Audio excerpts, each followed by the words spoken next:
بسم اللہ الرحمن الرحیم۔ آج میں آپ کی خدمت میں ایک دلچسپ اور سبق آموز افسانوی قصہ لے کر آئی ہوں۔ یہ قصہ ہے بادشاہ کی سب سے چھوٹی بیٹی کا۔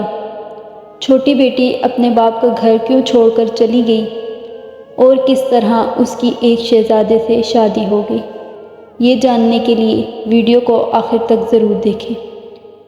ایک دفعہ کا ذکر ہے کہ ایک سوداگر تھا جس کی 3 بیٹیاں تھیں۔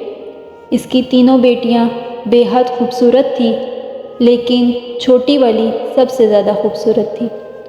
سوداگر کو اپنی تینوں بیٹیوں سے بہت پیار تھا۔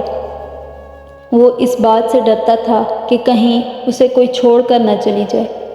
اسی لیے سوداگر نے ایک دن فیصلہ کیا کہ وہ اپنی تینوں بیٹیوں سے پوچھے گا کہ وہ اس سے کتنی محبت کرتی ہیں۔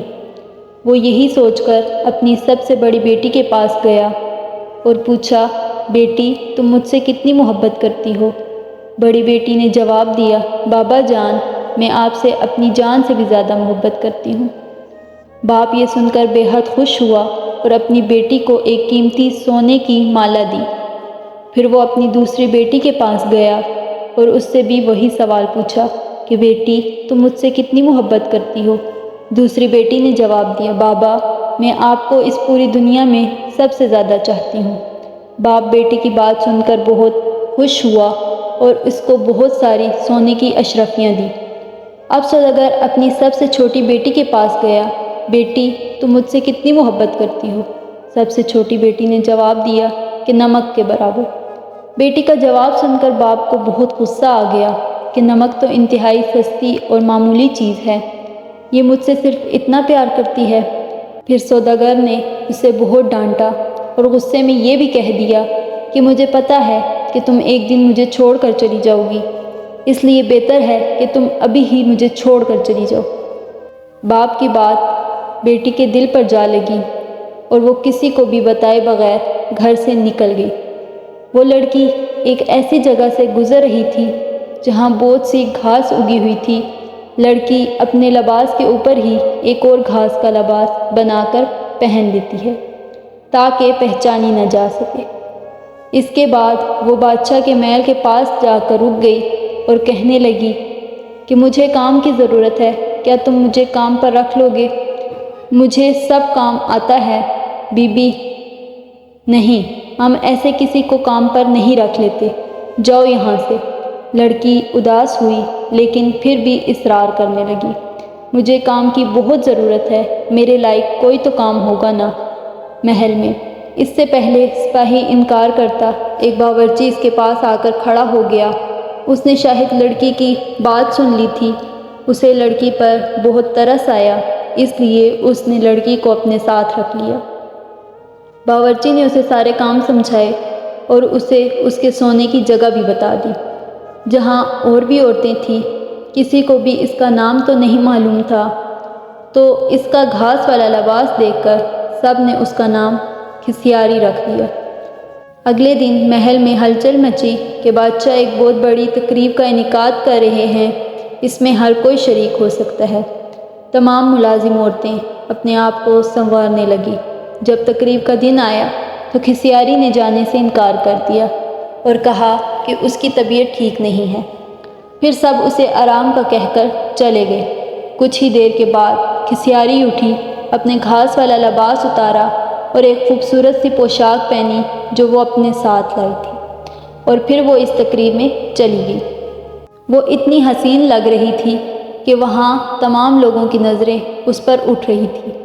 ہر کوئی تعجب میں تھا کہ اتنی حسین لڑکی کون ہے۔ وہاں بادشاہ کا بیٹا بھی موجود تھا۔ اس نے جب اس حسین لڑکی کو دیکھا تو دیکھتا ہی رہ گیا، اور پھر شہزادے نے پوری تقریب کھسیاری سے باتوں میں گزار دی۔ شہزادے نے کسی اور کی طرف آنکھ اٹھا کر بھی نہیں دیکھا۔ پھر کھسیاری کسی کی بھی نظروں میں آئے بغیر محل واپس چلی گئی۔ اگلے دن عورتوں نے کہا کہ تمہیں وہاں ہونا چاہیے تھا، کل بادشاہ کا بیٹا ایک حسینہ پر لٹو ہو گیا اور سارا وقت اسی کے ساتھ رہا۔ کھسیاری بظاہر اداس ہوئی اور کہنے لگی، ہاں کاش میں بھی جا سکتی۔ کچھ دن بعد بادشاہ نے پھر ایک تقریب رکھی۔ اس بار کھسیاری نے پھر یہی بہانہ بنایا کہ اس کی طبیعت ٹھیک نہیں ہے، اس لیے وہ نہیں جا سکتی۔ لیکن سب کے جانے کے بعد اس نے پھر ایک عمدہ لباس پہنا اور تقریب میں چلی گئی۔ شہزادہ اسے دیکھ کر بہت خوش ہوا اور ایک قیمتی انگوٹھی اسے تحفے میں دے دی۔ پھر تقریب ختم ہونے سے پہلے ہی وہ محل میں واپس آ گئی۔ دوسری طرف بادشاہ کا بیٹا سوداگر کی اس بیٹی پر فدا ہو کر رہ گیا۔ اس نے فیصلہ کیا کہ وہ اپنے باپ سے اس لڑکی کا ذکر ضرور کرے گا۔ اب اگلی تقریب شہزادے نے خود جان بوجھ کر رکھوائی تاکہ اس لڑکی سے مل سکے، لیکن اس بار کھسیاری نہ آئی۔ شہزادہ اداس ہوا۔ بادشاہ کو کھسیاری کے بارے میں کچھ بھی معلوم نہ تھا، اسی لیے وہ پریشان ہو رہا تھا کہ اس کا پتہ کیسے اور کس سے کرے۔ ایک دن شہزادے نے محل کے ملازموں سے ساگودانہ بنانے کی فرمائش کی۔ کھسیاری کو جب پتہ چلا تو اس نے خود ساگودانہ بنانے کی خواہش کا اظہار کیا۔ اسے اجازت دے دی گئی۔ کھسیاری نے ساگودانہ بنانے کے بعد وہی قیمتی انگوٹھی جو شہزادے نے اسے دی تھی ساگودانے میں ڈال دی۔ اب شہزادہ میز پر بیٹھا ساگودانہ کھا رہا تھا۔ جب کھانا کھا چکا تو دیکھا کہ پیالے میں انگوٹھی پڑی ہے۔ وہ انگوٹھی پہچان گیا اور جلدی سے اپنے ملازمین کو بلایا۔ ملازمین نے بتایا کہ یہ ساگودانہ کھسیاری نامی ملازمہ نے بنایا ہے۔ پھر کھسیاری کو بلایا گیا۔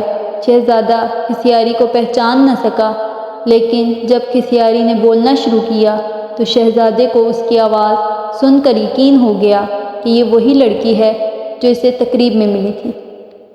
پھر کھسیاری نے اسے اپنا سارا قصہ سنایا کہ وہ اس محل میں کیسے پہنچ گئی۔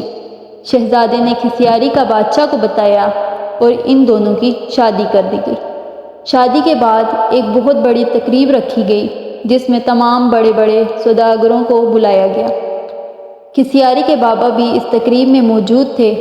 کھانے کا وقت ہوا تو میز ہر طرح کے لذیذ کھانوں سے بھر دی گئی، لیکن جب سب نے کھانا شروع کیا تو پتہ چلا کہ کھانے میں نمک ہی نہیں ہے۔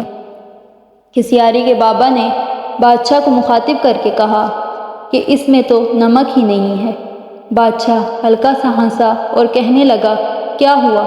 صرف نمک ہی تو نہیں ہے، باقی سب کچھ تو ہے۔ یہ سن کر سوداگر کی آنکھوں سے آنسو جاری ہو گئے۔